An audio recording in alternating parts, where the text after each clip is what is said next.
We, Chrysler Corporation, throughout our history, we've been parent and guardian of automotive engineering. The real thing, not just the gimmicks and the chrome, but the real car. The ride and the drive, the power and safety, and the ultimate joy of owning an automobile. We've engineered always toward the car of ultimate silence, strength, and long life.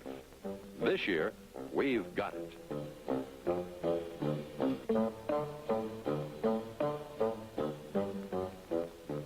For years, car makers bolted a light, flexible body to a heavy but still flexible frame.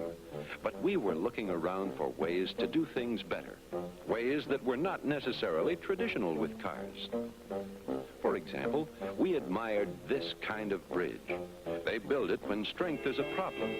When it's all finished, it actually amounts to one piece of metal with three-dimensional rigidity. And we admired some little things, too. We admired the egg. Engineers have always respected the egg as the ideal unit construction, nature's best combination of lightness and strength. We wanted to put wheels on it.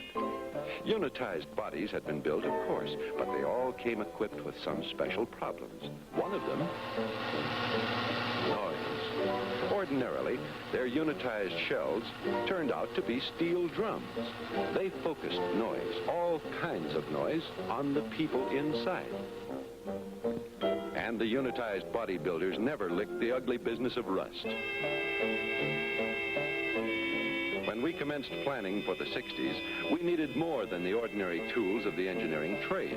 We had problems to solve, and the prize was the perfection we knew could be engineered in a unit body. We knew we could do it. We have a reputation. We've been there first and best more often than any other builder. And now we were pledged for the 60s never to shortchange a design for the sake of time. But something had been happening to time. We were making it happen. We built the Redstone. We built the Jupiter. And we built the mighty Jupiter C that put the first American satellites into orbit. But before the Redstones and Jupiters, we had fired hundreds of others that were never built. We fired them on electronic computers. We fired them with a roar of arithmetic that would have taken us 100 years with pencil and paper. Before we built missiles, we knew them inside and out. And when we did build them, they worked.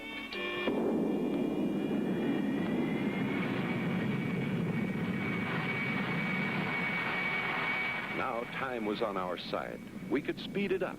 We could build things 1,000 ways and then pick the best. That was our private breakthrough. We built a body thousands of ways and we picked the best, a design far ahead of any other. It has what a car should have: silence, strength, endurance. And there are things it does not have.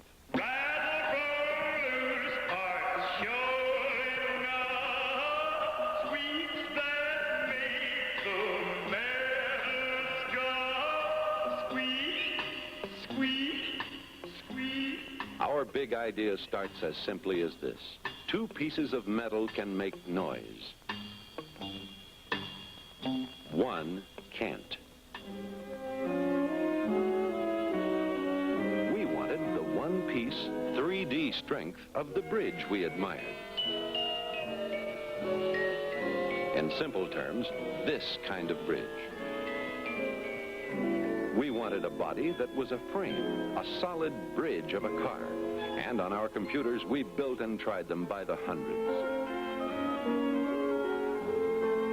We invented a new plastic to use in model making, a plastic that behaves like scale model steel with 1/500th the strength, 500 times the flex.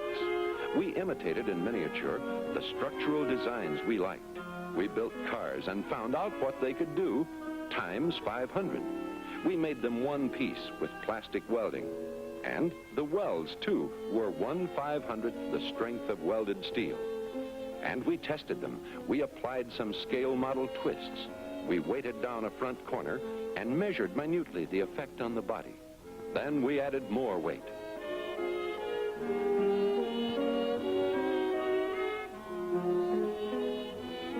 Under these exacting conditions, we proved what the computers had told us to expect, a body twice as strong as before. So we went ahead with what we knew was a body that would meet all the demands of the 60s. One unit with a frame flowing into and becoming a part of the body, below and around and up and over. This is our unibody. To build it, we had to rebuild the plants we had, even build new ones. New operations designed from the ground up to build unibody. Designed with conveyors carrying sub-assembled parts to be joined. To be more than joined, to become one. To become unibody. A part, a part. A side, a side. From the left, from the right, come together with the floor pan and are locked in perfect alignment.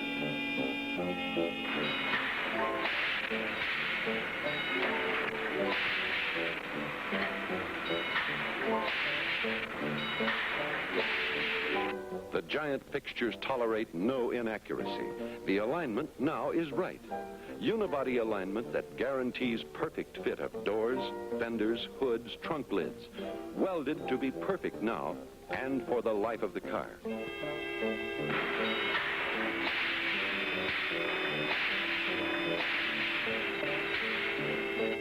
They're no longer merely assembled parts. They are one, welded into one body that is stronger than the sum of its parts. Now is the time when we protect their built-in strength. Protected against what? Rust and leak that make cars weak. We've stopped leaks. Chrysler Corporation is the first to apply a new liquid gasket, to apply it by automation.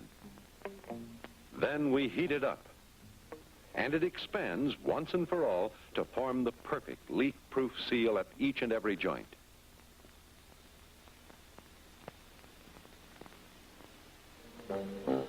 And then we lick rust once and for all. It took a lot of inventiveness and a lot of new plant facilities to do it, but the result is worth every bit of it. First of all, we built giant tanks and conveyors to carry the bodies through them. In the tanks are the remarkable chemicals that clean and etch the metal so that it will never part company with the new protective coating we've invented. In the first 6 tanks, 6 separate dips and sprays reach every rust-vulnerable bit of metal. It's a process of etching and rinsing, not once, but several times. The result? A chemically sandpapered surface, ready to take hold of Chrysler Corporation's rust-preventing plastic coating.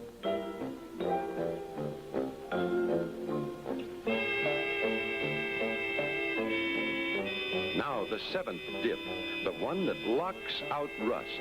The plastic coating sheathes the surface.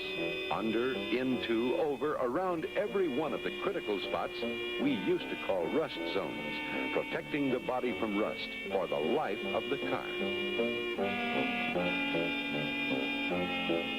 In our labs, we've tested samples of our plastic coating thousands of times and hundreds of ways, and we've tested the primers that other manufacturers use. Here's one test that says it briefly. A highly concentrated salt solution goes to work on a set of samples, our samples and other people's. Here again, we're turning time ahead, giving these samples 10 years of road life that's rougher than real conditions on the saltiest streets in the world. The good-looking sample in the middle, that's ours. Now, look at something else Unibody does not have.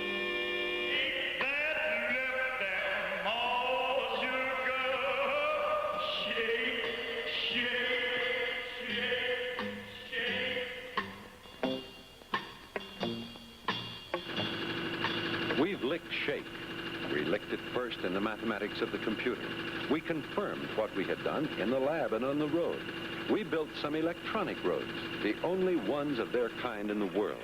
We tested body structure, engine mountings, everything that could shake or be shaken. We shook the unibody for all it was worth. Electronically, we tuned it to the solid kind of quietness we wanted. Here's a simple test. That's sand. And this is a perfect imitation of driving on cobblestones. The sand, it stands still. Now the same test on another car. And again, the same imitation of driving over cobblestones.